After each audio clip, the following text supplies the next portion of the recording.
tem 23 já. Acabou Ah, da idade da minha irmã. de terminar a faculdade, agora está em busca de um emprego. Mas se bem que ela já está Ah, trabalhando. Mas professor trabalha, né? Precisa, não dá para trabalhar em um lugar só. Tem que trabalhar dois, não. três, Ah, ela é porque. professora também? Professora também. Ah, que linda. Ah, não teve jeito, né? Cheio de professor lá Não, dentro. não tem pra onde correr. Então vamos lá. Vou dar um feedback para vocês a respeito do projeto que vocês estão escrevendo. Vou falar como é que está o andamento das nossas coisas. Vou explicar o restante da metodologia e a gente vai começar a falar sobre o comitê de ética, tá bom? Então vamos lá.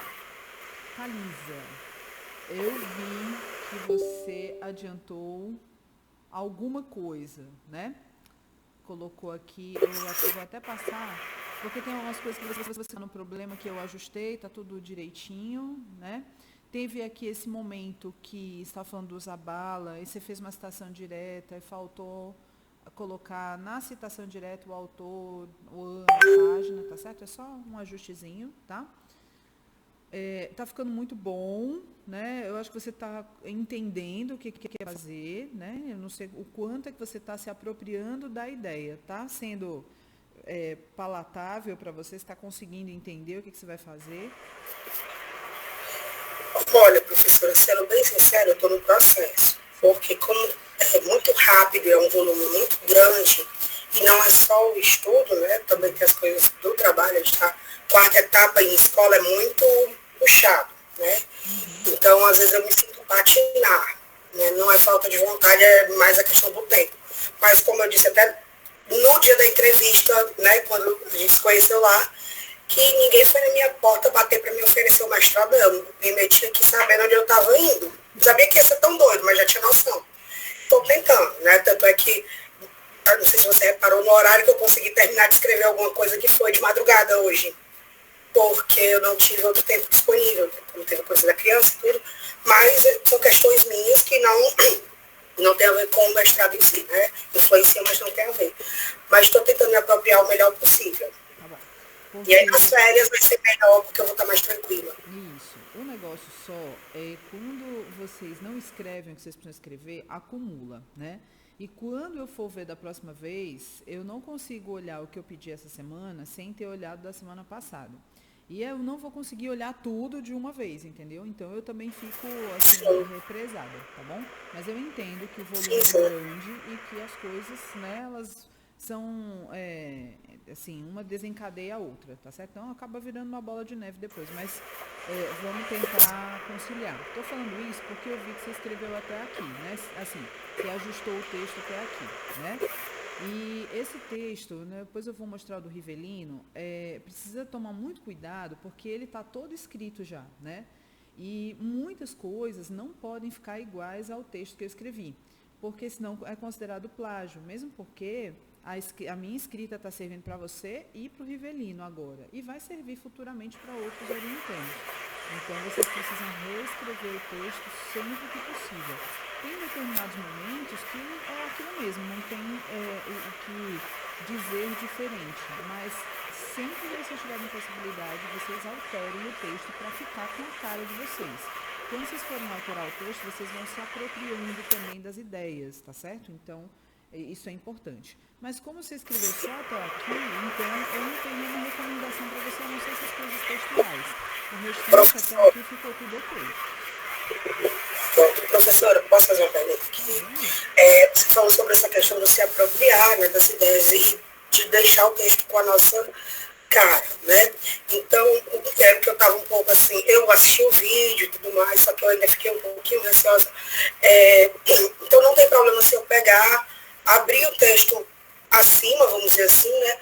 E for reescrevendo, botando as minhas palavras mesmo. Não tem problema nenhum. É isso que Tem, é esperava, para ser né? assim, é para fazer assim, porque você vai se Querer apropriar me melhor da ideia se você reescrever o texto como se fosse uma coisa para você.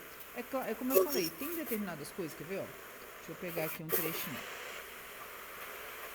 Aqui não, aqui Aí eu tudo estava também pode mudar procurando tudinho. outros autores. Por exemplo, eu vou falar da DBR aqui, né? Então a gente está usando Guisasola, tá certo?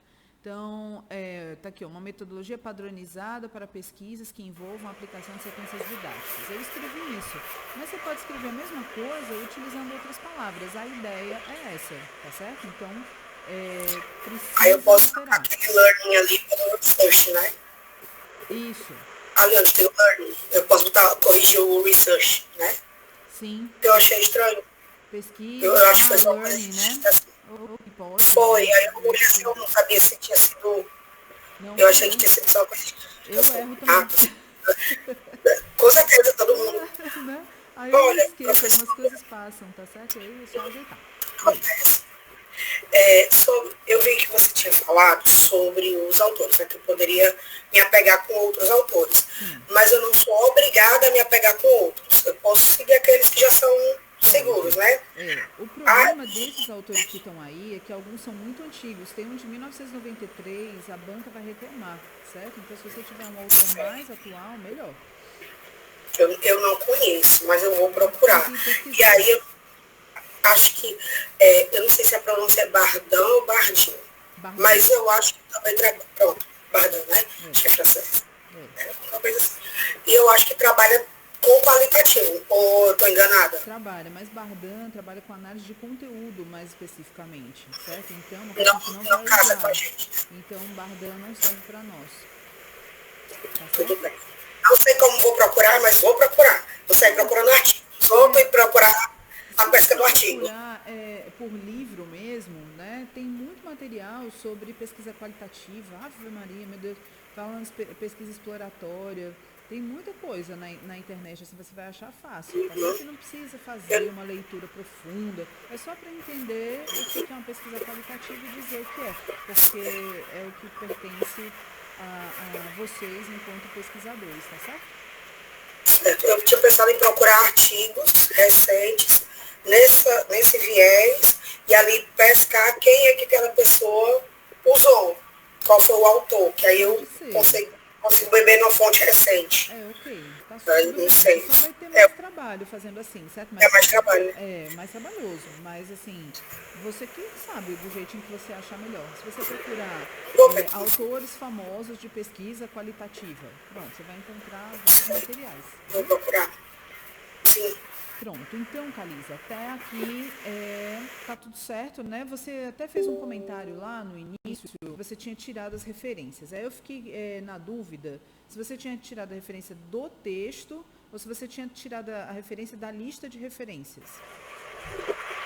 Não, na verdade foi mais uma questão estética, vamos dizer assim, né? Porque eu sei que tem que ter as referências. Sim, E aí eu fiquei na dúvida se eu iria lá para baixo no texto, depois desse currículo, abria o espaço de referências e começava a colar, ou se eu fazia como a gente fez no texto preliminar, que a gente escreve uma parte e bota a referência, escreve uma parte, porque eu estava querendo ter a entendi. noção de como que o texto está ficando longo, a noção real, que no preliminar eu não consegui ter, porque tem muitos recortezinhos ali. Aí a minha retirada de referência foi só essa. Na verdade, eu tenho, né, as referências de cada trecho, estão lá no preliminar, e aí era só isso mesmo, de colo tudo lá embaixo, Sim, ou vou colando cada trecho, não. sei lá, tudo já fica mais prático, né? Isso, porque vai Eu ser já assim que vai ser a escrita do projeto mesmo. Então, começa oficial, lá sim, embaixo. Quer botar? Não tem sim, problema, pode sim. botar, mas lá embaixo, tá bom? A gente Uhum, vai agora tá fazendo a certo. coisa certinho, direitinho. Eu vou dar um feedback aqui pro Rivelino, mas serve demais para você também, Calisa, certo? Porque eu acho que estava na dúvida e entendeu como você entendeu. Então, deixa eu vou subir aqui, porque eu já estava lá no final com as coisas que eu ainda vou falar para vocês hoje. Aqui, ó. Daí aqui vai ser uma coisa colada na outra, uma embaixo da outra. Inclusive, ele nem mudou os desenhos que eu fiz. Não tem problema, tá certo? Assim, gostou das cores, gostou da letra, gostou das coisas, pode manter, não tem problema não. Mas se você quiser fazer uma coisa personalizada, que é a sua cara, aí você faz do seu jeitinho, tá certo? Não tem problema não. O importante é que tem que ter aquelas informações. Bom, eu vi aqui que objetivos, por exemplo, os objetivos não tem jeito, tem que ficar desse jeito aqui mesmo, né? Tipo, só mudar aquilo que realmente vai pertencer a vocês, tá certo? E aqui ele fez tudo direitinho, né? Mas quando chega aqui no delineamento e tipo de pesquisa, ele manteve o mesmo texto. Não é para manter o mesmo texto, é para mudar. Não foi uma coisa que eu indiquei lá no vídeo, mas pode ter ficado confuso, tá certo? Então eu até deixei um recadinho aqui para ele, ó. Como havia citado no vídeo, todo esse texto precisa ser reescrito. Se ficar igual ao que eu escrevi, pode ser considerado plágio. E isso é muito ruim para vocês, para mim, para o programa, né? Por que, professora, você escreveu esse texto então, né? Para que vocês entendam como é que tem que ser escrito um texto metodológico.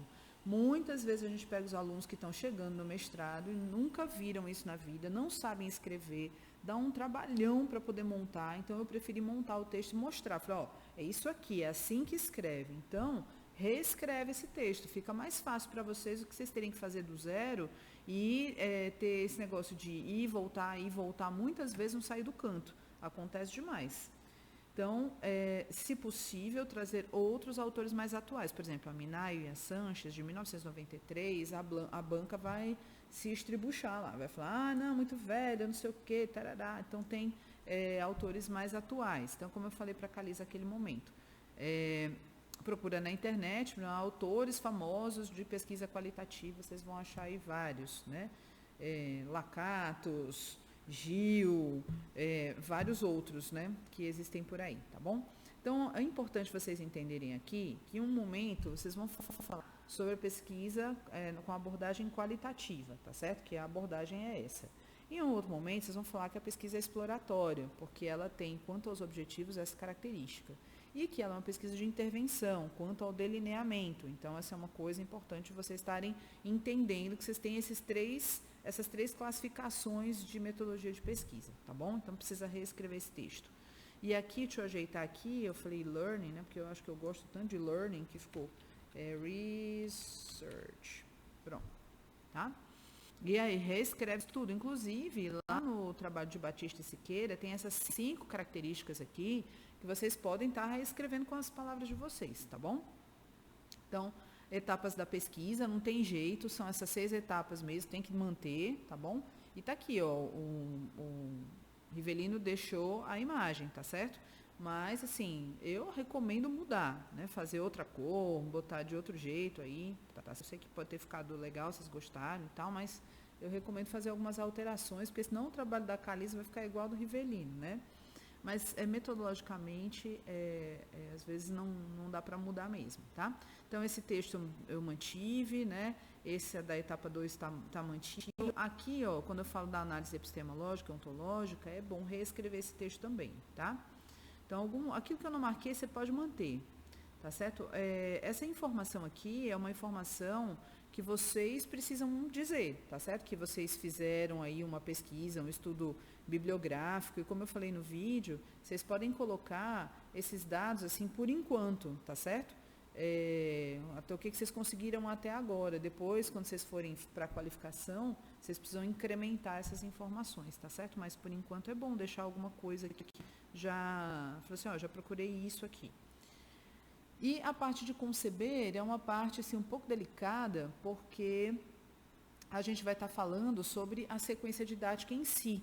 E é importante vocês prestarem muita atenção, porque além de vocês estarem escrevendo aqui na metodologia, vocês vão estar escrevendo também lá no produto educacional de vocês, que é a sequência didática, tá certo? Então, eu coloquei aqui para o Rivelino para ele reescrever essa parte, né, com as palavras dele.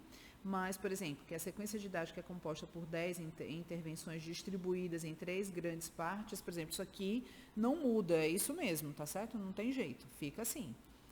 E aqui é importante vocês estarem reescrevendo aqui com as palavras de vocês, né, o que vai acontecer em cada parte.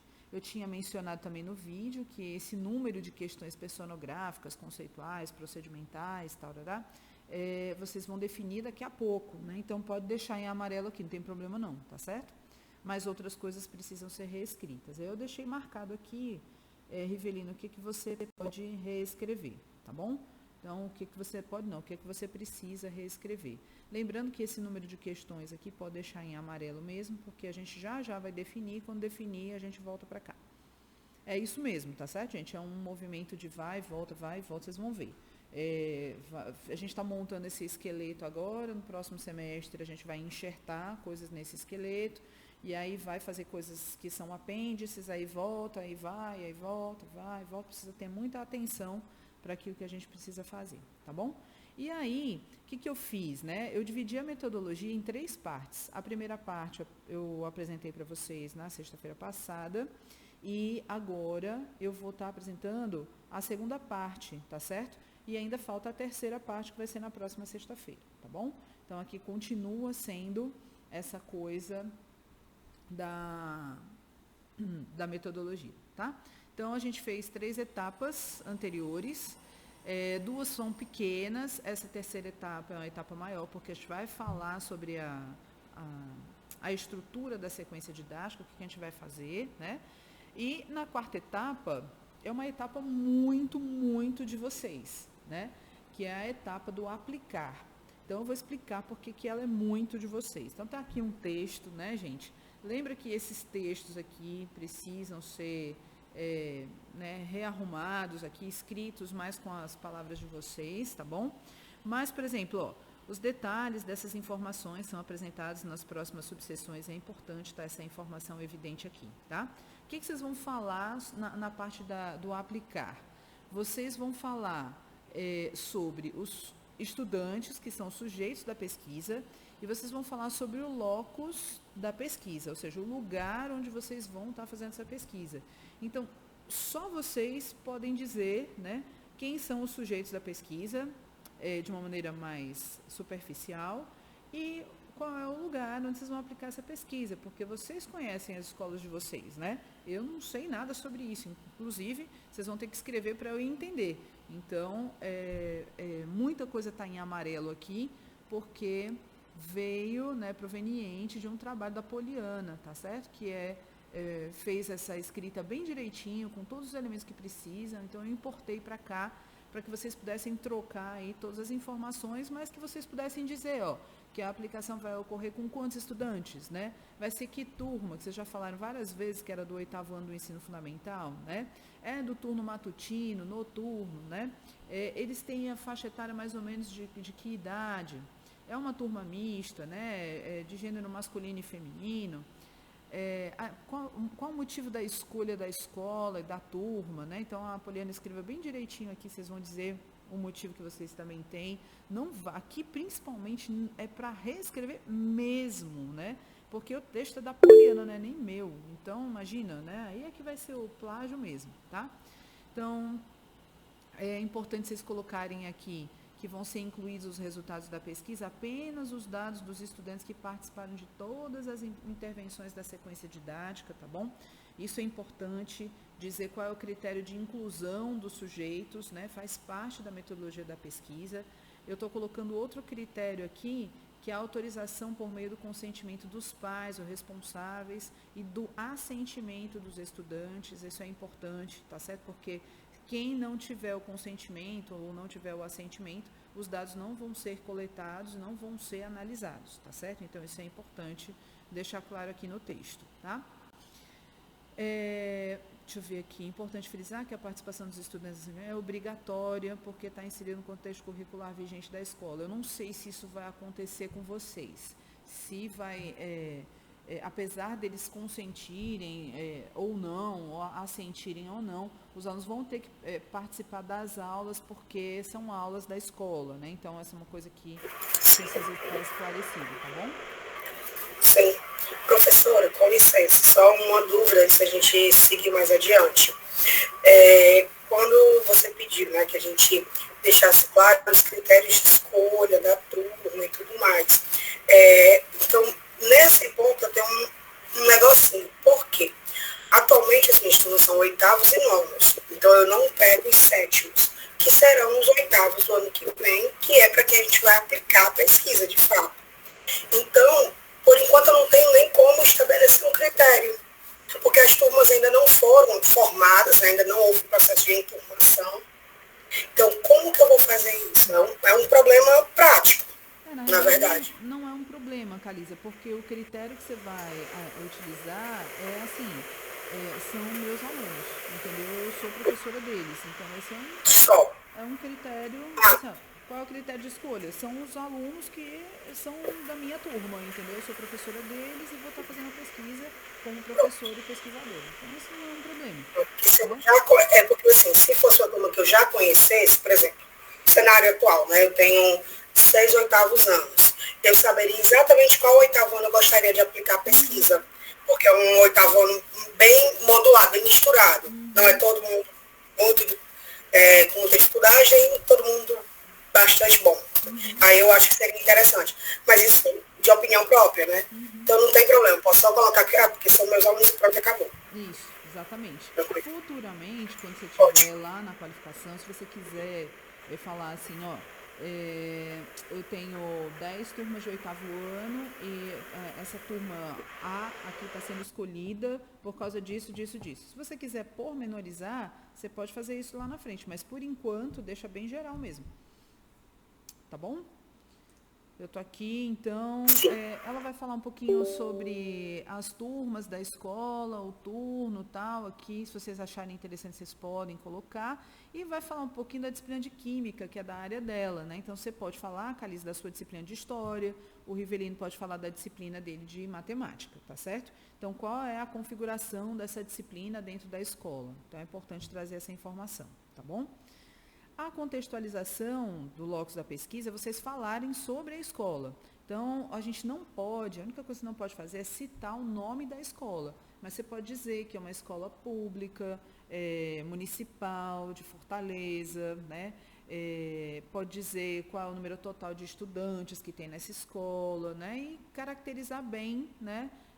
O que é essa escola, tá certo? Qual sede? Ela colocou até a fundação da escola, eu acho bem legal, tá certo? Principalmente para você, Calisa, que é da área de história, essas questões, né, que vieram antes do que a gente está fazendo agora, para mim, são muito importantes. Foi uma coisa que eu aprendi muito no mestrado lá da UES, né, a gente valorizar a história das coisas, né, e eu achei bem bacana ela da área de química trazer esse elemento histórico aqui, tá bom?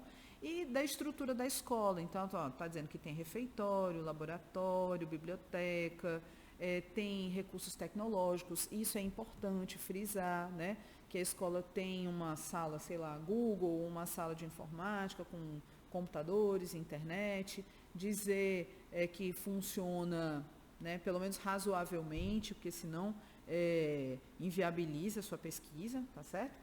E aí, ó, a pesquisa ocorre nesse locus entre o dia tal e dia tal. Então, você pensa aí numa estimativa em agosto do ano que vem, quando ela vai poder ser aplicada, e como são 10 intervenções, geralmente você tem 2 aulas por semana, né? Aí você vai fazendo uma estimativa e coloca aí, né, os encontros a tal dia da semana, no turno da manhã, entre tal hora e tal hora. Não precisa ser exato, mas coloca alguma estimativa. Depois, se precisar mudar, a gente faz essa alteração para a qualificação mesmo. Mas é bom a gente ter essa ideia já, tá bom? Cada encontro é importante, duração de X minutos, sei lá, 50 minutos, 1h40, né? Ou dependendo da escola, cada um tem um jeitinho, né, de funcionar, tá? Então veja que essa etapa 4 é uma etapa completamente de vocês, porque vocês vão caracterizar os sujeitos da pesquisa, vocês vão caracterizar a escola e vocês vão dizer mais ou menos como é que vocês vão aplicar as coisas nessa escola, tá certo? Então, é bem, por isso que está tudo em amarelo aqui, porque vocês vão escrever as coisas de vocês. Já a etapa 5, ela é diferente, tá certo? Porque ela é a parte de avaliar da DBR, tá certo? Então, é como a gente vai se colocar dentro dos dados que a gente vai obter para fazer essa análise de dados, tá certo? Então, ela tem um texto que, obviamente, se vocês puderem alterar com as palavras de vocês, ótimo, mas cuidado ao fazer isso, porque tudo que precisa ser dito precisa estar explícito, tá bom? Então, veja só, que a gente vai utilizar 3 critérios de avaliação para avaliar, o que a gente avalia sempre é a sequência didática, né? A nossa proposta de pesquisa é avaliar a sequência didática. E aí a gente tem 3 critérios para avaliação. A análise da qualidade da sequência didática, a descrição do perfil dos estudantes, porque a análise dos resultados de aprendizagem dos estudantes só vai poder ser feita a partir desse perfil. Então, eu só vou poder, dizer, eles aprenderam ou não, né, porque eles têm esse perfil. Então, isso é muito importante da gente fazer. Então, são 3 momentos fundamentais. E aí eu coloquei aqui um gráfico para dizer, a análise da qualidade da sequência didática, ela vai estar vinculada à aplicabilidade, à fidelidade e à clareza das atividades, tá certo? E isso aqui a gente vai utilizar através de uns indicadores de qualidade. A descrição do perfil dos estudantes, a gente vai atrás dos dados pessoais deles, dos dados tecnológicos digitais e dos dados tecnológicos digitais específicos. Esses específicos aqui, no caso da Calisa, está vinculado ao livro-jogo e ao Twine. No caso do Rivelino, está vinculado ao jogo e ao Word Wall. Isso aqui a gente faz uma estatística descritiva, tá certo? A gente vai dizer quantos por cento de que idade eles têm, quantos por cento de gênero, quantos por cento utilizam a internet, quantos por cento tem computador, quantos por cento já utilizaram o Twine ou o Word Wall, tá certo? Então a gente faz isso. Na análise dos resultados de aprendizagem, a gente vai utilizar os dados conceituais, então a gente vai ver se eles conseguiram aprender alguns conceitos. No caso do Rivelino são os dados procedimentais, mas no caso da Calisa, depois Calisa, você precisa alterar aqui, tá? No seu são dados factuais, tá certo? A gente vai trabalhar por meio de uma triangulação metodológica e através dos indicadores de aprendizagem, tá? Então, isso tudo que eu falei aqui, de maneira resumida, está escrito, tá certo? Então, eu estou dizendo aqui, como é que eu vou fazer a análise da qualidade, eu não, né, vocês. Como é que vocês vão fazer a análise da qualidade da sequência didática, tá certo? Então, ó, relação ao primeiro critério, que é essa daqui, a gente vai analisar a aplicabilidade, a fidelidade e a clareza, tá? Como eu falei.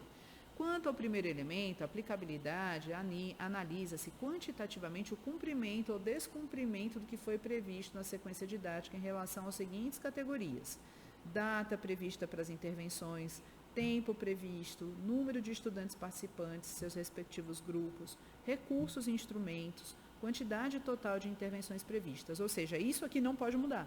Vocês vão olhar para esses elementos aqui. Então, como mudar esse texto? Né? Fica um pouco complicado, tá certo? Se vocês conseguirem mudar alguma coisa, ótimo. Mas essas palavras que estão aqui, ó, data prevista, tempo previsto, número, tem que ficar. Então, isso aqui não pode mudar. Tá certo? Então, aqui, é por isso que eu falei, esse aqui vocês vão ter que tomar mais cuidado, porque muitas coisas não podem ser mudadas. Mas esse primeiro texto aqui, ó, quanto ao primeiro elemento, aplicabilidade da sequência didática, analisa-se quantitativamente o cumprimento, o descumprimento, isso vocês podem mudar, tá certo? Então, são esses detalhes, assim, que um texto pronto, né, traz de problema, né, são as pegadinhas. Então, em todas as situações são apresentadas sugestões de mudança para aplicação e avaliação futura da SD, então, SD, sequência didática, tá certo? Então, vamos lá. Quanto ao segundo elemento, fidelidade, analisa-se quantitativamente a utilização ou não utilização das propostas teóricas vinculadas às seguintes categorias. Aí, aqui vocês vão mudar. Qual é o conteúdo científico escolhido? Independência do Brasil, fração, né? Os pressupostos teóricos da tecnodocência e dimensões do construcionismo, o artefato tecnológico digital escolhido, tá certo? Que é o jogo no Word Wall. Então, vocês tomem cuidado, porque às vezes vocês estão falando do Twine ou do Word Wall, mas na realidade o que vem antes do Twine, o que vem antes do Word Wall é o livro-jogo e o jogo, respectivamente, tá bom? Então, o artefato tecnológico digital escolhido é o jogo no Word Wall, o livro-jogo no Twine, tá? Competências elencadas na BNCC, objetivo geral da SD e aqueles especificamente traçados para cada intervenção, avaliação dos estudantes e atividades previstas na SD. Então, esses elementos aqui, eu sugiro que vocês mudem só o que está em amarelo, tá certo? Porque é como eu mostrei na outra, né? São coisas que vocês vão olhar e já está lá nos instrumentos, não pode mudar, tá bom? Quanto ao terceiro elemento, clareza das atividades propostas, analisa-se quantitativamente se os estudantes tiveram ou não compreensão em relação às seguintes categorias: desenvolvimento das atividades propostas e o uso dos instrumentos propostos para o preenchimento de cada intervenção da EDC, tá bom? Então, isso aqui eu nem mudaria, tá certo? Se quiser mudar um pouquinho a forma de escrever, não tem problema, mas tem elementos, esses elementos das categorias aqui, vocês não podem mudar, tá certo? Porque tem um monte de instrumento já pronto Para isso, se mudar aqui, vai ter que mudar nos instrumentos. Aí é um trabalho sem fim. Vocês vão ver vários apêndices aqui, né? Ó, a gente já está no apêndice K, né? Então, a gente vai trabalhar nas próximas semanas grupinhos de apêndices. Ó, esse instrumento está nesse apêndice, esse instrumento está nesse, tem vários instrumentos. As comparações entre a proposta da sequência didática e os resultados do relatório de observação são realizadas na tabela de indicadores de qualidade da sequência didática a partir da comparação entre o que está exposto na sequência e o que foi executado diante dos relatos apresentados no relatório de observação para cada intervenção, a fim de se constatar semelhanças e diferenças estruturais que podem auxiliar na construção do redesenho da sequência didática posteriormente. Então, vocês vão fazer isso de fato, né? Como dizer isso com outras palavras? Eu sei que é complicado, tá bom? Então, vejam aí o que vocês conseguem fazer para manter essa ideia. Então, é importante vocês terem escrito bem as coisas anteriores para depois vocês entenderem o que significa isso aqui, né? Para isso, utilizam-se qualitativamente as sugestões apresentadas pelo pesquisador no decorrer da coleta de dados para incrementar o redesenho da sequência como produto educacional e quantitativamente a estatística descritiva por meio do cálculo da frequência relativa dos aspectos que foram cumpridos, utilizados e compreendidos nas categorias anteriores, tá certo? Então, o que vocês vão fazer na realidade? Vocês vão montar uma sequência didática, tá certo? Que também tem um modelo, né? E ela já está pré-preparada também para vocês desenvolverem, né, as coisas que vocês precisam fazer, tá certo? Quando vocês tiverem essa sequência pronta, que vocês vão a campo, depois da qualificação, aí quando vocês forem a campo, vocês vão ter que ficar preenchendo um relatório que ele bebe da água da sequência didática, obviamente, né? Então, se você disse assim, ó, a aula vai acontecer em tal dia, e aí no relatório você vai dizer assim, ela aconteceu em tal dia? Não, não aconteceu. Qual foi o dia? Foi esse. Por que mudou? Então, você vai ter que ficar dizendo essas coisas todas a respeito da sequência didática. Ela tem todos esses elementos que a gente está colocando aqui, né? E aí a gente vai ter que o tempo todo estar olhando para essa sequência didática e vendo se tudo aquilo que a gente planejou realmente aconteceu ou não aconteceu, né? E aí a gente vai avaliar isso. Como é que a gente vai avaliar? Dizendo assim, isso aconteceu e isso não aconteceu, né? E vai utilizar essa tabela de indicadores de qualidade da sequência didática que eu vou mostrar para vocês depois, né? E aí, quando a gente coloca sim e não, a gente vai computando, né, se houve ou se não houve. E aí a gente faz no final de tudo, a gente faz uma média para saber, né, quantos sims e quantos nãos tem essa tabela de indicadores de qualidade, tá certo? Então, a gente tem essa tabelinha aqui dizendo assim, se a gente teve uma média, né, entre 0 e 20, a qualidade dessa sequência didática é péssima. Se tiver entre 20 e 40, né, a média do que a gente vai fazer é ruim. Se tiver entre 40 e 60, ela é regular. Se tiver entre 60 e 80, ela é boa. Se tiver entre 80 e 100, ela é ótima, tá bom? Então, tá aqui, ó.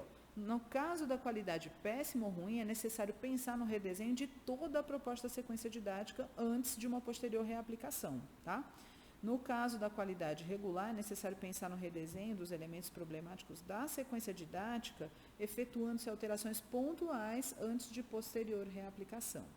No caso de qualidade boa ou ótima, pode-se ou não realizar modificações na sequência didática para posterior reaplicação. Isso significa que, na DBR, a gente monta a sequência didática, a gente aplica a sequência didática, analisa, funcionou? Ok, então a gente apresenta sugestões de redesenho ou não, né? Se não funcionou, a gente vai ter que remodelar toda a sequência didática, porque na DBR a ideia é reaplicar. Se vocês estivessem num doutorado, né, tivessem tempo, vocês deveriam aplicar uma primeira vez, fazer esse estudo avaliativo e reaplicar. O que a gente vai fazer no mestrado? Vocês não têm tempo de reaplicar. Então, vocês fazem a sequência didática, aplicam e deixam as sugestões para um próximo pesquisador. Fala assim, olha, quando você quiser reaplicar, você vai ter que tomar cuidado com isso, com isso, com isso, com isso. E a gente deixa sugestões também para o professor, para dizer assim, olha, você quando for aplicar essa sequência didática, tem que tomar cuidado com isso, com isso, com isso, com isso. tá certo? E aí a gente precisa saber, em termos de qualidade, se essa sequência didática está legal ou não está legal. A gente sabe a partir dessa média que a gente vai fazer aqui e dizer se ela é péssima, ruim, regular, boa ou ótima. Tá bom? Então é isso que a gente vai fazer depois. É claro que eu vou estar acompanhando vocês nesse processo, tá certo? A gente precisa só dizer para a banca agora, né, que a gente vai fazer isso, tá certo? E depois é que a gente vai colocar a mão na massa para fazer isso mesmo, tá bom? Então, não se preocupem que vocês não vão fazer nada disso agora. A gente só vai dizer que a gente vai fazer, tá bom? Professora, Oi. só para eu ter uma noção, quando é que a senhora está pensando que a gente vai qualificar? Até junho do ano que vem. Show, que aí a gente pode aplicar em agosto, né? Uhum. Eu estava achando que seria mais ou menos isso. De agosto a outubro, mais ou menos. Certo. Porque, inclusive, na questão de aplicação em agosto, né? Provavelmente pegue um período maior do que só agosto mesmo, tá? Até outubro, sim, porque no caso de história, né? São 2 horas aulas, mas costumam ser 2 aulas geminadas. Então, eu entro uma vez na semana. É diferente de matemática, que tem mais aulas, né? Mais horas aula. Então, eu fiquei meio preocupada quando você falou ali, 2 vezes na semana, eu olhei assim, calma. Não, Mas você tudo bem. escolhe. Tá Aí ótimo, excelente. é uma definição sua. Não precisa Vai dar ficar, certo. não se preocupe, não se prenda a isso não. Faça de acordo com a sua realidade, tá certo? E se precisar ir até dezembro ou até novembro, a gente vai, não tem problema, tá certo? O importante Tranquilo, é vai dar conseguir certo. aplicar, tá? Então, Estamos bem adiantados, inclusive. pois é, exatamente. Descrição do perfil dos estudantes. Oi, pode falar. Desculpe, professora. Dessa nossa escrita, a gente consegue fazer algum artigo a ser publicado no começo do ano, professora? A gente consegue Disponível, fazer, se aliás. você correr, né, nas férias, a gente consegue fazer a escrita de um artigo teórico. Você vai falar sobre a importância, por exemplo, de se trabalhar com o tema independência do Brasil e de se trabalhar de forma conceitual e factual, tá certo? A gente consegue escrever alguma coisa desse tipo, uma coisa mais teórica. Uma coisa mais prática, só depois que você fizer a primeira coleta de dados com a aplicação do questionário inicial. Você vai ver as dificuldades que eles têm, daria para escrever um outro artigo quando você tiver os dados do questionário inicial, dá para fazer. E, obviamente, depois que você tiver feito a análise de dados, concomitantemente com a escrita dos resultados, você já pode estar escrevendo, ao mesmo tempo, um artigo, né, trazendo alguns resultados. Não precisa escrever todos os resultados no artigo, não. Tá certo? Então, dá para escrever uns 3 artigos assim. Tá bom. Os das disciplinas, né? É verdade. Então, o segundo critério é a descrição do perfil, tá certo? São os dados personográficos coletados a partir da aplicação do questionário inicial, são tabulados em planilha eletrônica com um tratamento de estatística descritiva, tá bom? E a gente calcula as frequências absoluta e relativa para cada item. Aí, quais são as categorias? Dados pessoais, tá certo? Idade, gênero, interesses pessoais, e tem outros elementos que vocês não precisam colocar agora. Depois, quando vocês tiverem acesso ao modelo do questionário inicial, vocês acrescentam esses elementos aqui, tá? Dados tecnológicos digitais, então equipamentos, recursos digitais, uso pessoal, uso na escola, e tem outros elementos que também tem lá no questionário inicial, que vocês podem acrescentar. E dados tecnológicos digitais específicos. Então, uso pessoal ou na escola do quê? Do jogo, do WordWall, do livro-jogo, do Twine, tá certo? Então, esses elementos aqui no finalzinho podem ser ajustados. Para isso, faz um relatório personográfico em formato de planilha eletrônica, tá bom? É o apêndice L, então tem um modelito também para vocês usarem para isso. E o principal, a meu ver, tá certo? É a análise dos resultados de aprendizagem. É onde eu, particularmente, tenho maior interesse, tá? Então, vocês vão analisar os resultados de aprendizagem por meio de uma interpretação direta, de informações escritas retiradas dos instrumentos de coleta de dados mediante a aplicação da técnica da triangulação metodológica. Eu estou colocando isso porque é necessário a gente dizer como é que a gente vai fazer a análise de dados. A triangulação metodológica, ela é uma comparação obrigatoriamente entre 3 instrumentos, por isso que é a triangulação. Mas na pesquisa a gente vai estar utilizando muito mais do que 3 instrumentos. Então a gente vai estar comparando as respostas do questionário inicial dos alunos sobre os conceitos, os fatos, os procedimentos, né? No caso da Calisa, só conceito e fato. No caso do Rivelino, só conceito e procedimento, tá bom? Mas a gente vai estar olhando isso no questionário inicial. A gente vai olhar isso em vários momentos da aplicação da sequência didática, vários momentos, né? Então, é por isso que foge um pouco da ideia de 3, né? Porque a gente vai ter vários instrumentos, mas a gente vai olhar. E vai comparar com o questionário inicial e vai ver como é que é o processo deles, né? Eles estão melhorando em termos de aprendizagem ou estão piorando ou estão ficando estagnados, né?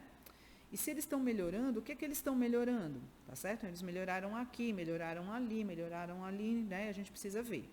E no final, a gente aplica mais 2 instrumentos, que é um questionário final, quase igual ao questionário inicial, para a gente poder ter elementos de comparação. E a gente aplica ainda um questionário de autoavaliação, onde os alunos mesmos, os estudantes, vão poder olhar para si mesmos e dizer, será que eu aprendi? Será que eu não aprendi? O que eu aprendi? O que eu não aprendi? O que eu tive dificuldade? O que eu superei? Né? Então, eles vão poder fazer esse exercício. Por que a gente precisa trabalhar com tantos elementos avaliativos? Porque, eu esqueci o nome do autor. Oh, meu Deus, na hora que eu lembrar eu digo. Tem um autor que ele diz que a avaliação, principalmente a avaliação de aprendizagem, ela só pode ser garantida para você entender que a aprendizagem está acontecendo se você olhar para vários instrumentos e dentro desses instrumentos a gente olhar por vários vieses, tá certo? Então a gente pergunta o que é uma coisa, né? O que é a independência do Brasil, o que é independência, e aí depois a gente pergunta quando aconteceu a independência do Brasil, quem proclamou a independência do Brasil, quais os fatores que levaram à independência do Brasil, né? Para que a gente possa comparar dentro do próprio instrumento, né, elementos que evocam ao processo de aprendizagem sobre a independência do Brasil, tá bom? Então, esse autor diz que isso é importante. Quando eu me lembrar o nome dele, eu falo para vocês. É o Lucchesi, não, professora? Não é o Lucchesi. Tá bom? E aí eu me lembro já e falo. Então, o que a gente vai fazer? Ocorre a comparação das informações conceituais. Então, factuais e procedimentais. Aqui, toma cuidado, porque às vezes vocês passam um texto e deixam as 3 coisas. Não pode. A Calisa precisa deixar só conceitual e factual, e o Rivelino só conceitual e procedimental, tá? Estabelecidos no estudo epistemológico e ontológico pelo pesquisador, escritas pelos estudantes no questionário inicial, relatadas por escrito pelo pesquisador nos relatórios de observação para cada intervenção e no relatório dos MEIDs na intervenção 6, escrita pelos estudantes no desenvolvimento dos MEIDs com aplicação do relatório de experimentação, do roteiro do MEID, do relatório de testagem preliminar, do relatório de avaliação do MEID e do questionário de autoavaliação, escritas pelos estudantes no questionário final, tá certo? Então, isso não pode mudar, porque vai ser feito tudo isso, tá certo? Inclusive, a gente tem que olhar, eu tinha esquecido de falar, mas a gente compara o questionário inicial e os demais resultados com aquele estudo epistemológico e ontológico que a gente tem que fazer, inclusive aquela tabelinha que eu já pedi para vocês preencherem com os conceitos, né? Falei, o que é isso, o que é aquilo, o que é aquilo outro. A gente vai sempre comparar a resposta dos alunos com aquilo que a gente colocou lá como sendo o elemento que eles precisam aprender, tá bom? Então, vocês vão fazer tudo isso. E aí eu deixei aqui um visual, tá certo? Para vocês entenderem melhor como é que vai ser esse processo. Aos poucos vocês vão internalizando aí essas informações. É muita coisa, tá certo? Principalmente o que vem agora, tá? Então, para o processo de análise da aprendizagem dos estudantes, são utilizadas 2 categorias: acerto e erro. Em relação ao conteúdo conceitual ou factual, a categoria acerto, que eu estou chamando de A, diz respeito à adequação parcial ou completa da definição ou fato apresentados pelos estudantes em comparação à definição ou fato apresentados pelos autores utilizados na fundamentação teórica.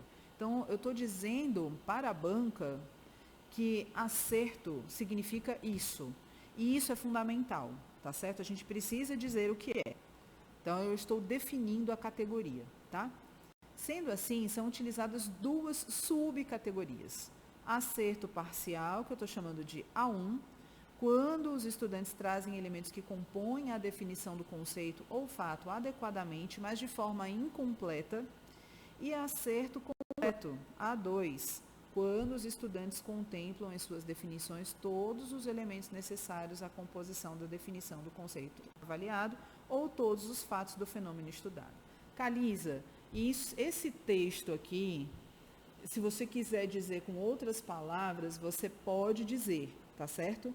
Não tem problema, mas você vai ter que dizer explicitamente o que isso significa, tá bom? No caso do Rivellino, ele vai eliminar esse factual daqui. Não existe factual para o Rivellino, tá bom? Então, ajustem o texto de acordo com a realidade de vocês. Professora, eu acho melhor não mudar esse texto. Ok, não tem problema, tá bom? Porque aqui eu estou dizendo com todas as palavras explicitamente o que é que vai ser feito, de uma maneira bem precisa, tá? Então, aqui começa a ficar complicado a mudar o texto, né? Incorre em plágio? Incorre. Mas, assim, de repente, talvez seja melhor ter uma explicação assim, né? Bem definida, do que a gente explicar por cima e não ficar claro, porque vem mais texto, tá certo? Então, se a categoria A foi isso, a categoria E de erro, né, vai ser outros tantos, né? Então, por sua vez, diz respeito à não adequação da definição ou fato apresentado pelos estudantes em comparação à definição ou fato apresentado pelos autores na fundamentação teórica, tá? Sendo assim, são utilizadas 3 subcategorias. Lá foram 2, né? Aqui são 3. Estou chamando de incipiente, que é o E1, quando os estudantes afirmam não saber a definição ou o fato, ou copiam a definição ou o fato de outras fontes de informação. É uma coisa que vocês vão ter que tomar muito cuidado quando vocês aplicarem esses questionários com os alunos, para ter certeza que eles não vão ter acesso às informações de copiar e colar. Porque a gente já teve em edições passadas, né, orientandos passados, que sofreram com essa coisa aqui, tá certo? Então, depois dá um problema na hora de fazer análise de dados. Mas está aqui, né? Esse é o incipiente. O inadequado é 2, quando os estudantes contemplam em suas definições argumentos ou fatos que não condizem às definições ou fatos apresentados pelos autores utilizados na fundamentação teórica. Ou então, uma troca conceitual é 3, é uma coisa que não é tão grave assim, mas é um erro.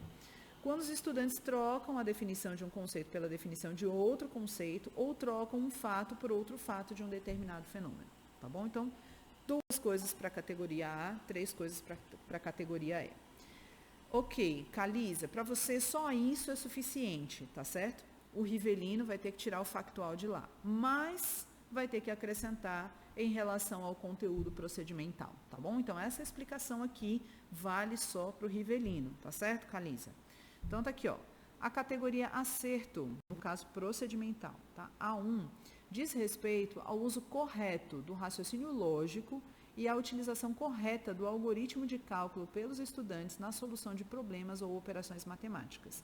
Essa categoria acerto não há subcategorias. Então, para a pessoa acertar, né, uma adição de 2 frações, por exemplo, ela vai ter que acertar o raciocínio de como que se faz, né, e vai ter que acertar o resultado, tá certo? Vai ter que acertar as 2 coisas. A categoria erro, por sua vez, diz respeito à falta de conhecimento ou erros procedimentais cometidos pelos estudantes na solução de problemas ou operações matemáticas. Sendo assim, são utilizadas aqui 4 subcategorias. Incipiente, quando os estudantes afirmam não saber o procedimento, não sei. Erro total, quando os estudantes fazem uso incorreto do raciocínio lógico e do algoritmo de cálculo. Errou as 2 coisas. Tentou, mas errou tudo. Erro parcial A, que é o E3. Quando os estudantes fazem uso incorreto do raciocínio, mas fazem um uso correto do algoritmo de cálculo. Isso pode acontecer, professor? Pode, tá certo? Então, esse é o E3. E o erro parcial B, que é o E4, quando os estudantes fazem uso correto do raciocínio lógico e uso incorreto do algoritmo de cálculo, tá bom? Então, eles raciocinaram, que tem que tirar o MMC, por exemplo, né? Mas na hora de fazer esse cálculo, eles erraram, né, alguma multiplicação, né, fizeram uma adição errônea, então, tá, aqui, são esses 4.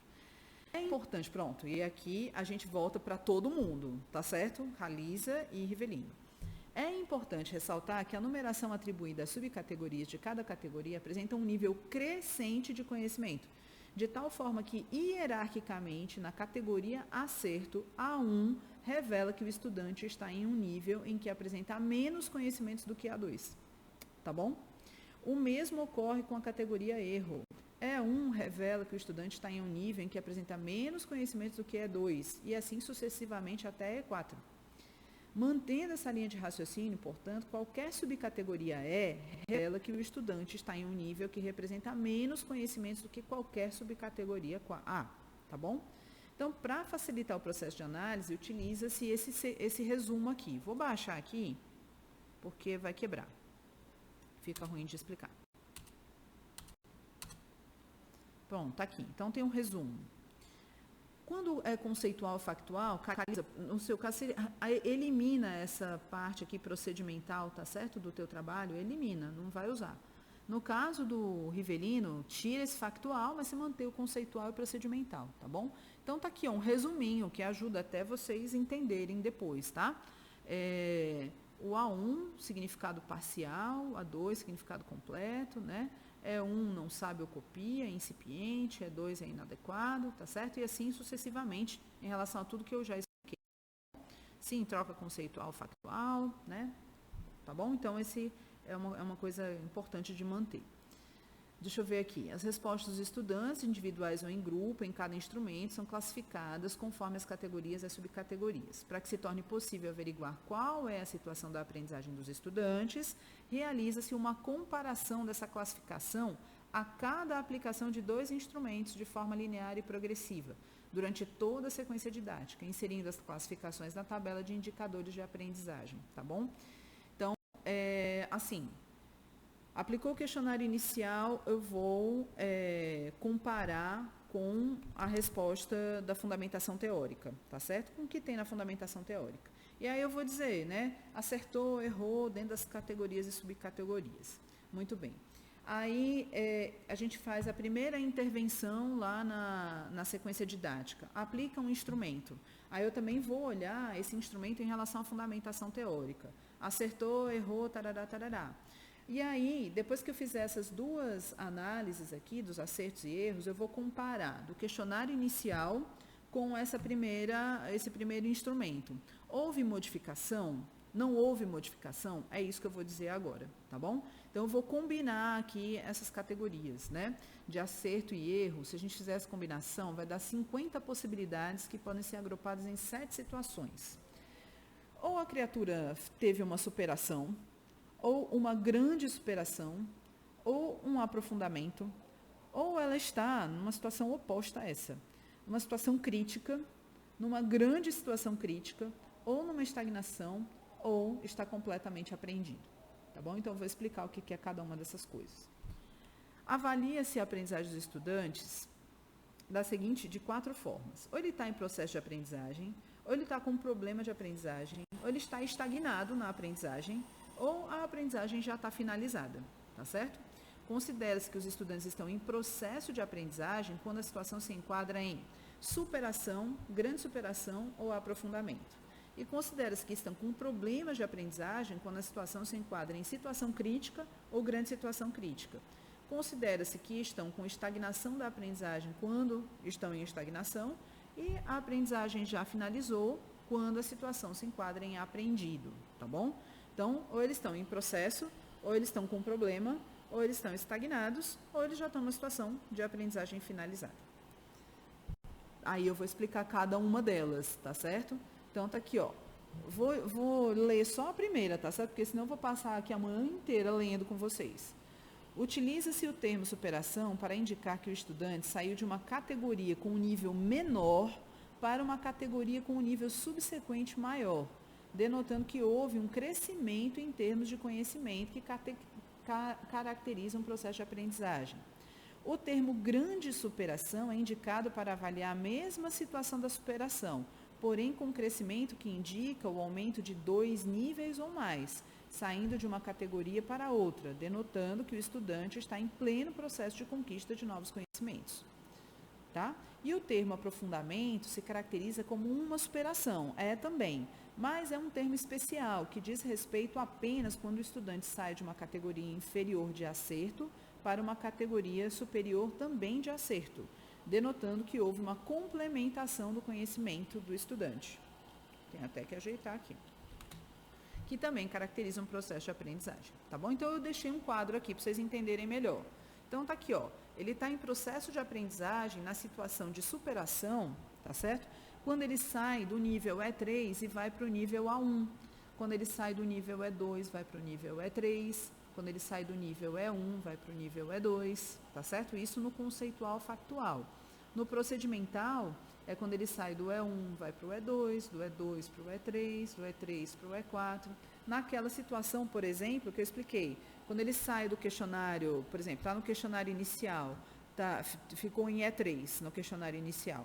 Aí, no primeiro instrumento que a gente utiliza depois do questionário inicial, ele vai lá e passa para A1, tá certo? Então, ele saiu do E3, foi para A1, então ele teve uma superação, tá certo? E aí depois eu vou aplicar um outro instrumento, como é que ficou, houve superação ou não, né? Vou ficar analisando isso várias vezes, tá certo? Então, vamos lá. Houve uma grande superação quando ele saiu do nível E3 e foi para o A2, né? Veja que a gente tem o E3, depois do E3 é o A1, depois ele foi para o A2, então ele subiu 2 níveis, tá certo? Então é grande superação. Ou ele saiu do E2 e foi parar lá no A2. Então, do E2, né, a gente subiu E3, A1, A2 subiu 3 níveis, tá certo? Então, é uma grande superação, tá? E toda vida que subir de 2 ou mais níveis, a gente vai ter essa característica. E o aprofundamento só acontece no conceitual quando ele sai, ou no factual, né? Quando ele sai do A1 e vai para o A2, tá certo? Isso é um aprofundamento. Mas, às vezes, acontece, gente, deles fazerem o contrário. Eles estão no nível bom, né? Está lá no A2 e desce para o A1, né? Num outro instrumento. Fala assim, eita, é uma situação crítica, né? O que foi que aconteceu, tá certo? Ou então, eles saem do A1, vão para o E3, do E3 para o E2, do E2 para o E1. Mas quando esse salto é maior do que um nível, é um salto de 2 níveis, pronto, a gente está numa grande situação crítica. Caracteriza um problema de aprendizagem, tá? Então, ele sai do A2 e vai lá para o E1, por exemplo. Nossa, ele sabe, resolveu, tinha um conceito bem claro na cabeça dele, aí agora não está sabendo mais de nada. Ele responde, não sei. Eu falei, e agora, gente? Né? O que foi que aconteceu? Né? Então, é uma coisa a ser observada, tá? Em termos de aprendizagem.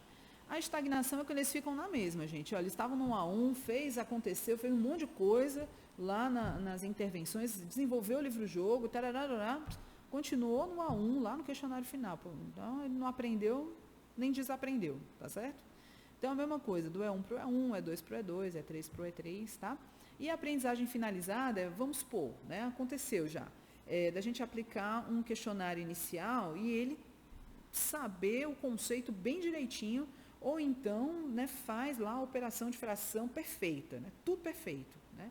E aí ele passa por todo o processo e lá no final continua com tudo perfeito. Então, assim, né, a aprendizagem, a gente pode nem dizer que aconteceu a aprendizagem aqui, porque ele já sabia e ele terminou o processo já sabendo, então, assim, o processo não influenciou em nada, nem para bem, nem para mal, tá certo? Então, também é uma coisa dizer assim, aprendido, tá?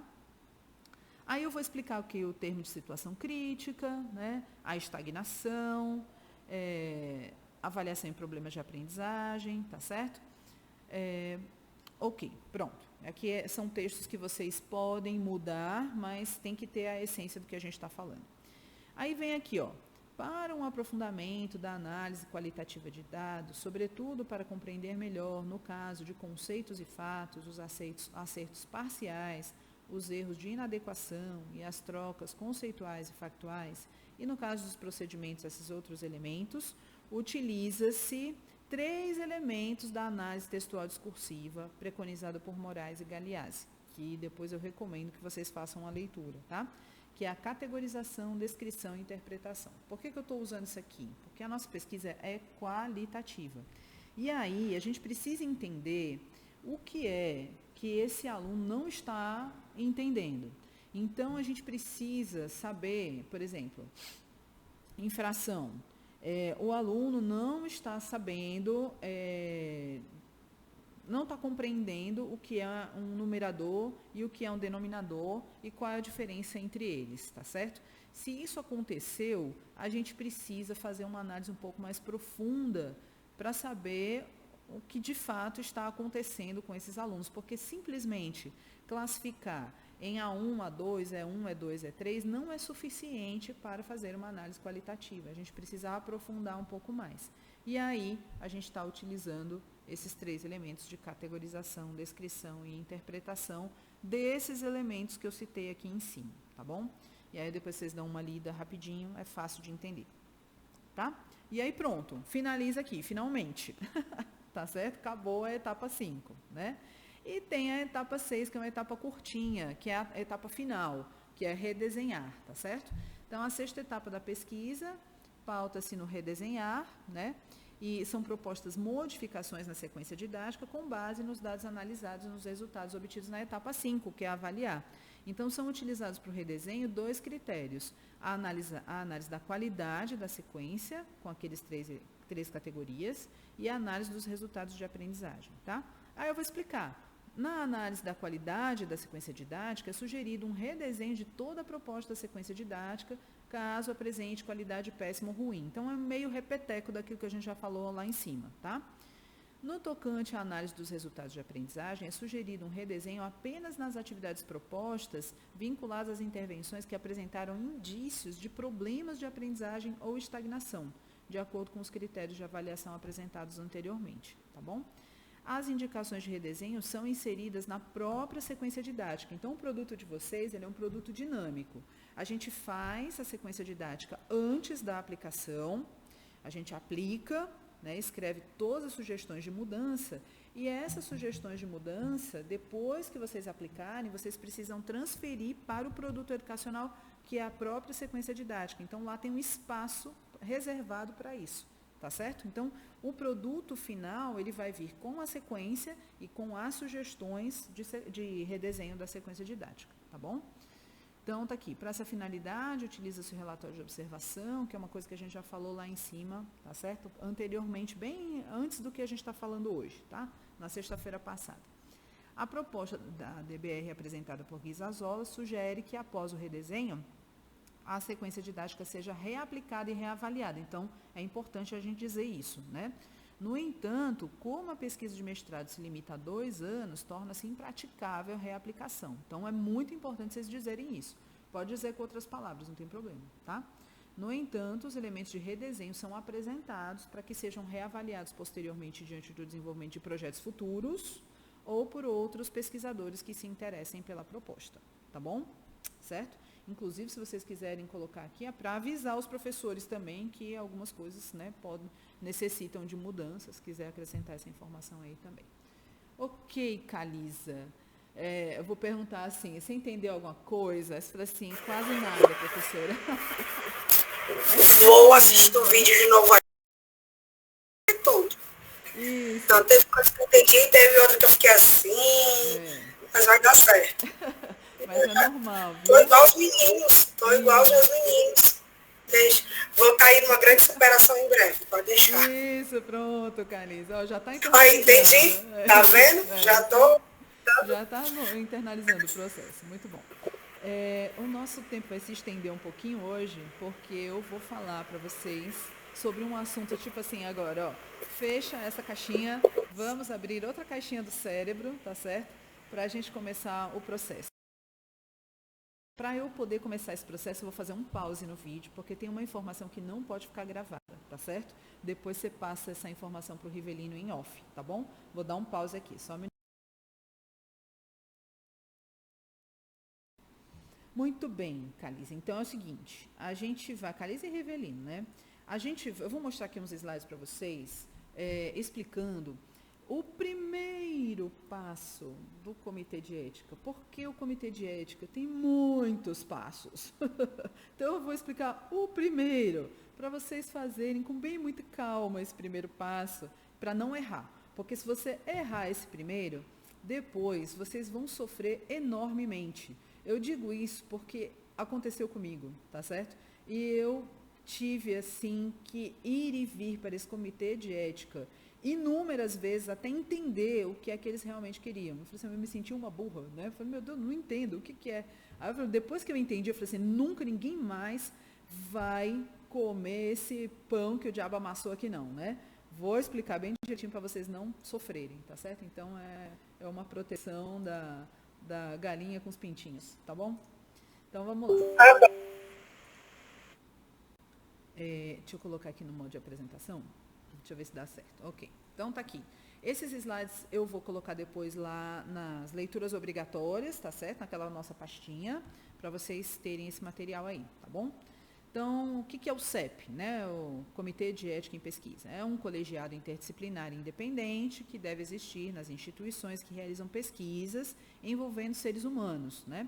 Esse CEP que a gente utiliza está muito mais vinculado à área de saúde do que à área da educação, tá certo? Então, tem que tomar cuidado aí com alguns detalhes. Tendo por objetivo defender os interesses dos sujeitos da pesquisa em sua integridade e dignidade para contribuir no desenvolvimento da pesquisa dentro de padrões éticos, tá bom? E tem a norma aí que eles utilizam, as normas, né? Ele tem essa carinha aqui da Universidade Federal do Ceará, tá certo? Então, Comitê de Ética em Pesquisa, o endereço é esse aqui, tá certo? Esse DVPRPPG. Então, quando eu for colocar lá os slides, eu vou deixar no formato de slide mesmo, tá? Não vou deixar em PDF para vocês poderem copiar e colar esse endereço aqui. E aí, olha só que maravilha, né? Essa é a lista de documentos iniciais que eles pedem, né? Na realidade, a gente tem que preencher um formulário antes para depois colocar em anexo todos esses documentos aí. Então, a declaração do cronograma, termo de assentimento, autorização da instituição, vocês têm que pegar a autorização da escola de vocês, tá certo? Para poder fazer a pesquisa lá. Carta de apreciação do CEP, declaração dos pesquisadores, aí como vai ser a Rivelina para uma pesquisa, o Rivelino para uma pesquisa e a Caliza para outra, então eu tenho que assinar, né, independentemente aí, todos os dois documentos, é um documento para um documento para outro, tá? Termo de consentimento livre e esclarecido, termo de compromisso para a utilização de dados, declaração de orçamento, pasmem, tá certo? Tudo isso tem modelo, tá certo? A gente já fez aí vários modelos, são modelos que utilizem, porque eles são muito chatinhos com esse negócio de, faltou um negócio aqui, faltou um negócio ali, às vezes volta, né? Então, utilizem esses modelos aí que vai melhorar a vida de vocês, tá certo? E aí o orçamento tem um modelito já do que eu coloquei lá em termos de orçamento, vocês gastarem aí alguma coisa para dizer que está gastando, né? Lista de documentos necessários, tá certo? É um link legal para vocês depois fazerem um checklist para ver se está tudo ok. Solicitação de isenção, vocês não vão precisar do termo de consentimento e vocês também não vão precisar de declaração de fiel depositário, tá certo? Depois vocês leem aí o que é isso. E tem alguns documentos extras. Essa folha de rosto devidamente preenchida, assinada e carimbada, você só pode ter depois que você preencheu todos os dados do formulário, né? E aí você olha lá, insere as informações que eles querem, eles liberam a folha de rosto, você imprime essa folha de rosto e pede para o coordenador assinado do mestrado, tá certo? No caso da Caliza é o Edgar ou a Ana Paula, e no caso do Rivelino é a Mazé ou a Gorete, tá bom? Então, a gente ainda precisa ter o projeto de pesquisa, com todos os anexos. Como vocês vão estar mandando esse projeto de pesquisa depois da qualificação, né, então ele vai estar completo, com exceção do orçamento, tá certo? Que tem que estar lá. Então, vocês depois coloquem o orçamento lá, não precisa colocar o orçamento para qualificação, não, tá? E precisa estar com o currículo Lattes atualizado e enviar esse currículo Lattes também. 2 vezes, inclusive. Você manda o currículo Lattes quando você faz a inscrição na plataforma e quando você vai mandar submeter finalmente tudo o que precisa, tá? Qual é a sequência do processo, né? A gente tem que entrar nesse site aqui da plataforma brasil.saude.gov.br. Vocês vão fazer o cadastro de vocês, na realidade, antes de tudo. Depois que vocês fizerem um cadastro, eles vão mandar um e-mail para vocês. Aí esse e-mail vocês acessam entrando com o login e a senha que eles dão. E aí depois vocês mudam esse login e senha, tá bom? Depois que isso tudo acontecer, que é o que eu vou explicar daqui a pouco, vocês vão fazer o login com o e-mail e a senha original de vocês, né?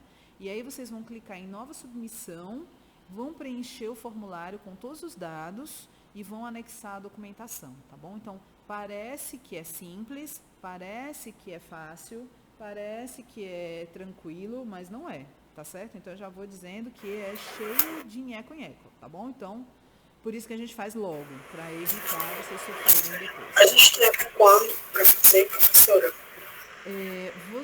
Vocês podem fazer quando vocês quiserem, mas eu vou pedir para vocês fazerem a inscrição essa semana. Tá certo? A gente pode ir acrescentando as coisas tipo em janeiro, de férias? A gente vai acrescentando já agora em dezembro, tá certo? Devagarinho, tá bom? Ou então a gente escreve o texto, porque tem uns textos que não estão no projeto da qualificação. Então, que a gente tem que preencher no formulário. Então, a gente vai escrevendo esses trechinhos que a gente precisa acrescentar lá, para depois vocês quiserem nas férias fazer com mais calma, sem problema, tá? Lembrando que vocês não vão enviar agora. Vocês vão escrever agora e vão enviar só depois que qualificar, tá certo? Pensei que a senhora ia dizer, lembrando que vocês não vão ter férias, que eu já estou lembrando tudo. Isso, as férias... Já estou lembrando. De estudante, que tem que estudar. A plataforma Brasil, ó, tem essa cara aqui, tá certo? Então, só para vocês reconhecerem quando vocês entrarem lá, tá? Então, a finalização do processo é o seguinte, os dados são analisados pelo CEP, se tudo correr bem, vocês têm a emissão do código CAAE, e esse código é o que vocês depois vão colocar na dissertação de vocês, e em qualquer artigo que vocês forem escrever utilizando os dados da pesquisa, tá bom? Vocês vão ter um parecer que é um parecer consubstanciado, e esse parecer tem que depois estar lá anexado na dissertação de vocês também, tá bom? E aí, a ideia é que vocês estejam prontos para a aplicação do projeto, tá bom? Dentro daquela ressalva que eu fiz antes de gravar, tá bom? Caso aconteça algum problema, os dados analisados pelo CEP, eles mandam de volta para você ajustar o que está errado. Aí você faz o ajuste e reenvia, tá bom? Por isso que é importante a gente colocar no cronograma uma data que dê tempo, né, para você enviar e se voltar, você reenviar para aplicar a pesquisa, digamos assim, tá bom? O que vocês vão fazer agora, né? Agora, essa semana? Tá? Então, vocês vão fazer um cadastro na Plataforma Brasil. Vocês vão entrar na Plataforma Brasil, não é no CEP não, tá certo? É na Plataforma Brasil, essa aqui, ó. Essa, tá bom? Que tem esse endereço aqui, ó, plataformabrasil.saude.gov.br, tá bom? Vocês vão entrar e vão clicar em cadastre-se. Aí tem todas essas etapas aí. Tem cadastrar dados, dados complementares, identificação, endereço, em anexos. Anexos, é importante vocês colocarem esses 3 elementos aí. Currículo Lattes de vocês, documento, eu coloco geralmente o RG, que já tem o CPF, e a foto, tem que ter uma fotinho de vocês, tá bom? E eu coloquei em amarelo aqui a coisa mais importante de todos os tempos que vocês têm que fazer ao se cadastrar na Plataforma Brasil. Foi isso que eu quase morri do coração, tá certo? Então, façam do jeito que eu estou mandando aqui. Quando tiver um espacinho lá para adicionar instituição, vocês vão adicionar a Universidade Federal do Ceará /Propesc. Se você não faz isso, você vai ir e vir 10 milhões de vezes, né, com o seu projeto, aí, o seu processo aí na Plataforma Brasil para o CEP e não vai dar certo, tá bom? Então, só isso aqui é o segredo do sucesso, tá? É claro que as outras coisas também são importantes, mas isso aqui é fundamental, tá bom? E aí clique em concluir. Fez tudo isso, você vai acessar seu e-mail, porque eles mandam um e-mail lá para vocês. Aí você acessa o e-mail, clica lá no que precisa clicar no e-mail, você vai entrar na plataforma novamente, vai colocar o login e a senha que já estão pré-definidos nesse material, tá certo? Vai alterar os seus dados cadastrais, alterando a senha, para que você tenha uma senha sua, que fique fácil depois você se lembrar, tá bom? Só isso que eu quero que vocês façam, só isso, mais nada, tá bom? Não vai colocar nada novo ainda, só faça o cadastro. Só um detalhe, gente, na realidade 2 detalhes. Eu fui utilizar a Plataforma Brasil essa semana porque eu também estou cadastrando um projeto de pesquisa meu que foi aprovado recentemente, tá certo? Então eu estou também passando pela mesma coisa que vocês. E aí eu já fiquei sabendo. Pois é, bacana, né? Aí o que acontece? Eu já tenho cadastro lá, certo? Mas eu precisava cadastrar o projeto em si e eu precisava colocar um link de outros pesquisadores que estão junto desse projeto, tá certo? Então, vocês não vão precisar fazer isso. Mas o que acontece? Para eu conseguir colocar o CPF desses pesquisadores, eu sofri muito, porque a Plataforma Brasil estava assim, capenga, entendeu? Sofrido. Qualquer coisa que a gente precisava fazer lá, ela demorava um século.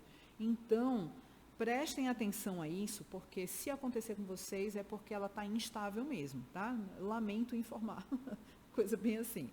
E outra coisa, gente, qualquer documento que vocês forem colocar lá, vocês vão fazer o seguinte, ó, deixa eu ver aqui, porque vai capturar aqui a tela, vai dar para, vou mostrar aqui no texto do chat. Então, aqui a gente tem um artigo que a gente coloca assim, por exemplo, currículo Lattes Caliza. A gente coloca escrito assim, o arquivo, tá certo? Aí, o que a gente faz, né? Quando manda para a Plataforma Brasil? Eles não aceitam, dá erro. Né? Aí, o que você faz para corrigir? Underline. Isso, currículo sem acento. Eu acho que tem uma colega com isso, então isso eu sei. Pronto. Eu aprendi antes de entrar no mestrado. Pronto. Isso é muita minúcia. Meu Deus, mas vai dar certo. Saco sem Chatinho. É um saco de Papai Noel fraco. Então, tá aqui, ó. Você coloca assim, currículo, underline, Lattes, underline, Caliza. Tudo. Para todos os anexos que vocês forem fazer na vida de vocês, dentro dessas plataformas governamentais, façam isso, que vocês não sofrem mais do coração, tá certo? Que a gente fica, o que foi que eu errei? O que foi que eu errei? Por que não deu certo, né? É por causa disso, tá bom? Só essa besteira aí. Fora, assim, o tamanho do arquivo, né? Colocar um arquivo muito grande, tá certo? Então, são coisas assim que precisam tomar cuidado. Tá bom?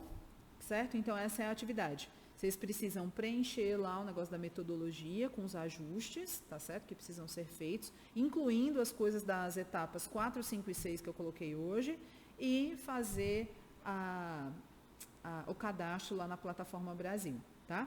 Eu não consigo acompanhar vocês no cadastro de vocês, eu não tenho acesso. Então, eu só vou saber por vocês. Eu vou perguntar, vocês fizeram o cadastro? Eu falei assim, sim, não, eu só vou saber isso, certo? Porque eu não tenho como acompanhar. Tudo bem? Hoje foi longo, né? Oh, meu Deus. Minha mãe já apareceu aqui na janela umas 2 vezes, eu vim para casa dela, ela apareceu assim para mandar almoçar, né? Não importa se você tem 35 anos. Não tem nada. Mãe é mãe em qualquer lugar, em qualquer hora, né? Pronto, Caliza, meu, hoje é isso. Rivelino também, tá certo? Desenvolvam as atividades o melhor que vocês puderem, o máximo que vocês conseguirem, tá certo? Dúvidas, me manda sempre, né? Estou à disposição, tá bom? Pode deixar. A rainha da dúvida tá aqui. Pois então tá bom, minha querida. Bom final de semana para você. Obrigada. Também, igualmente. Bom descanso. Tchau, tchau. Tchau, tchau.